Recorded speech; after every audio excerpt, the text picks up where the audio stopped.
नमस्कार, मैं हूं अनुज सिंगल और आप देख रहे हैं सीएनबीसी आवाज़ mutual fund show. US Iran में होने वाली संभावित डील, कच्चे तेल की नरमी और अब तक आए अच्छे पहली तिमाही के नतीजों से बाजार खुश है।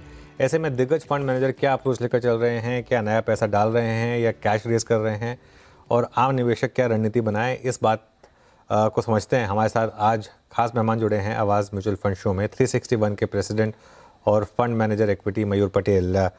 मयूर जी, गुड मॉर्निंग, स्वागत है आपका सीएनबीसी आवाज़ में। पहला सवाल आपसे मार्केट को लेकर कि इस समय एज अ फंड मैनेजर आप क्या रणनीति अपना रहे हैं? क्या जो एडिशनल पैसा आपको आ रहा है उसे आप डिप्लॉय कर रहे हैं या अभी थोड़ा सा वेट एंड वॉच मोड में है? नमस्कार अनुज। इस समय मेरा मार्केट के बारे में काफी बुलिश व्यू है।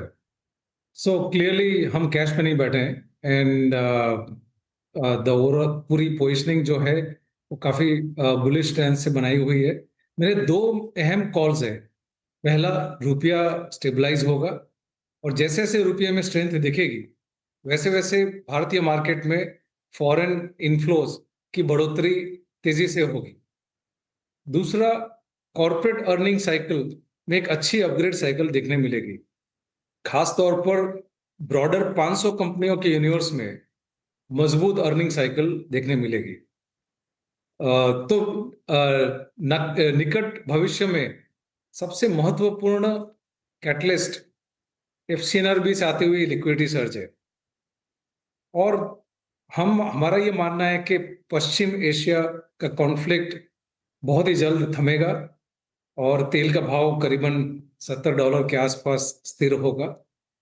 इसकी वजह से भारत में कंज्यूमर डिस्क्रिशनरी, सीवी साइकिल और प्राइवेट केपेक्स में तेजी होने की बहुत अच्छी शक्यता है। और आप अगर वैल्यूएशन देखें तो इस समय निफ्टी का वैल्यूएशन करीबन 3 गुना प्राइस टू बुक पे है, जो कि उसके 20 साल के मीडियन के नीचे है। तो ये काफी अट्रैक्टिव जोन पे है। तो अगर आप इन सब पॉइंट्स को मिलाकर अगर देखें तो ऐसा महसूस होता है कि एक सस्टेन्ड रैली का माहौल बन सकता है। तो हमारे पोर्टफोलियोज भी यही पॉइंट्स को मद्दे रखते हुए बनाए गए हैं। ये इंटरेस्टिंग चीज़ कही आपने। आप एक्सपेक्ट कर रहे हैं रुपये में स्ट्रेंथ होगी, अर्निंग्स अच्छी रही हैं, एक सस्टेनेबल रैली होगी। तो इस समय आपका पोर्टफोलियो का टिल्ट क्या ज़्यादा डोमेस्टिक इकोनॉमी से जुड़े हुए स्टॉक्स में होगा फिर? बिल्कुल, हम इंडस्ट्रियल, कंज्यूमर डिस्क्रिशनरी, फाइनेंशियल्स और टेलीकॉम्स क्षेत्र पर पॉजिटिव है। अगर आप देखिए, भारत के अगले दशक की ग्रोथ स्टोरी मैन्युफैक्चरिंग है। तो मेक इन इंडिया अच्छी से प्रोग्रेस हो रही है। अगला पड़ाव डिजाइन इन इंडिया होगा। तो इस मैन्युफैक्चरिंग ग्रोथ स्टोरी को प्ले करने के लिए हमें रिन्यूएबल्स, पावर टी&डी, इलेक्ट्रॉनिक्स तथा डेटा सेंटर में जो इक्विपमेंट्स मैन्युफैक्चरर्स है वो पसंद है। और कंज्यूमर डिस्क्रिशनरी में हमारा ये मानना है कि अगले कुछ साल एक सिक्लिकल तेजी आएगी। हमें प्राइवेट बैंक्स और एनबीएफसीज भी पसंद है, क्योंकि बढ़ती लिक्विडिटी और स्थिर एसेट क्वालिटी के बीच क्रेडिट ग्रोथ बहुत जोर से पिकअप होगी। प्राइवेट बैंक्स और एनबीएफसीज आपको पसंद है आपने कहा, लेकिन प्राइवेट बैंक्स में समहाउ जो सबसे बड़े प्लेयर्स हैं उनमें रैली आती ही नहीं है। ऐसा क्यों हो रहा है? नहीं, आपका सवाल एकदम सही है। प्राइवेट बैंक्स में एक सस्टेन्ड रैली नहीं आई है, क्योंकि पिछले 1 या 2 साल में उनमें जो मुनाफा है, प्रॉफिट लेवल पे अच्छी ग्रोथ नहीं आई, क्योंकि क्रेडिट ग्रोथ बीच में करीबन गिर के 9% तक आ गया था। और इसमें जब रेट कट साइकिल शुरू हुई तो इन सब बैंक्स में मार्जिन प्रेशर भी आ गए थे। सो इन सब पॉइंट्स को मिला के ओवरऑल जो मुनाफे के लेवल पे ग्रोथ बहुत ही म्यूटेड थी। लेकिन अगर आप भविष्य में देखें, यहाँ से वैल्यूएशंस भी अच्छा है इन प्राइवेट बैंक्स का, और मार्जिन प्रेशर भी समाप्त होने आया है, और क्रेडिट ग्रोथ 9% से करीबन 16-17% आ गए। तो जिस तरह लिक्विडिटी सर्ज हो रही है एफसीएनआरबी से, तो उससे क्या होगा कि डिपॉजिट ग्रोथ भी उनकी अच्छी हो जाएगी। तो इन सब पॉइंट्स को मिलाकर अगर देखें तो हमें वो क्या कहते हैं, गाड़ी में जो रियर व्यू मिरर है वो देख के परेशान नहीं होना है, हमें भविष्य की तरफ देख के सही रिस्क रिवॉर्ड में इन्वेस्ट करना है।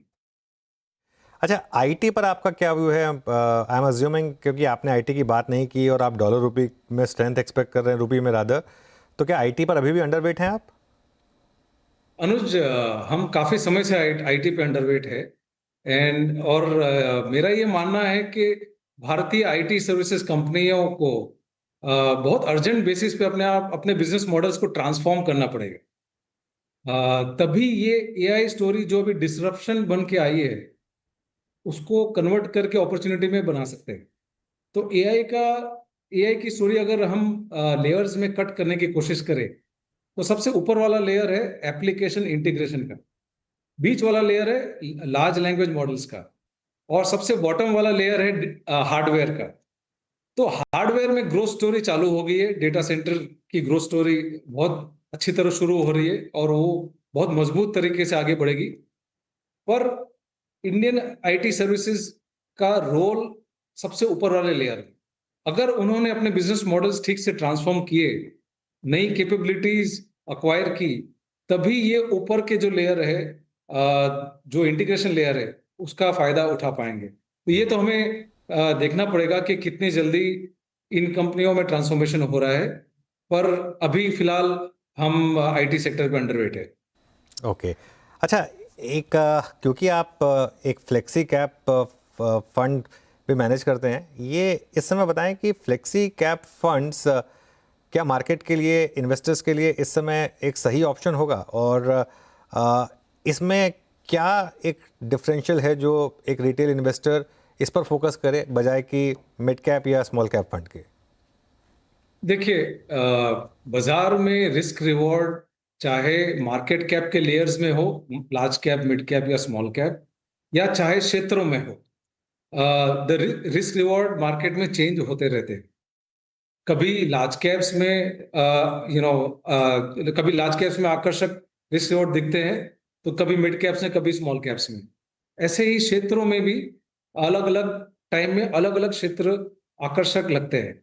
सो इसमें जो निवेशक है वो अगर पूरी फ्लेक्सिबिलिटी अगर दे फंड मैनेजर को, तो फंड मैनेजर अपने प्रोसेस और अपने रिसर्च के बेसिस पे उन्हें जहां पर सबसे आकर्षक रिस्क रिवॉर्ड दिखता है, चाहे वो लार्ज कैप हो, मिड कैप हो या स्मॉल कैप हो, वो सबसे बेस्ट रिस्क रिवॉर्ड वाले एरिया में निवेश कर सकते हैं। तो फ्लेक्सी कैप फंड आप फंड मैनेजर को पूरी फ्लेक्सिबिलिटी देती है कि आपको कहीं पर बंद के लार्ज कैप में ही इन्वेस्ट करना है या स्मॉल कैप में ही करना है, ऐसा नहीं है।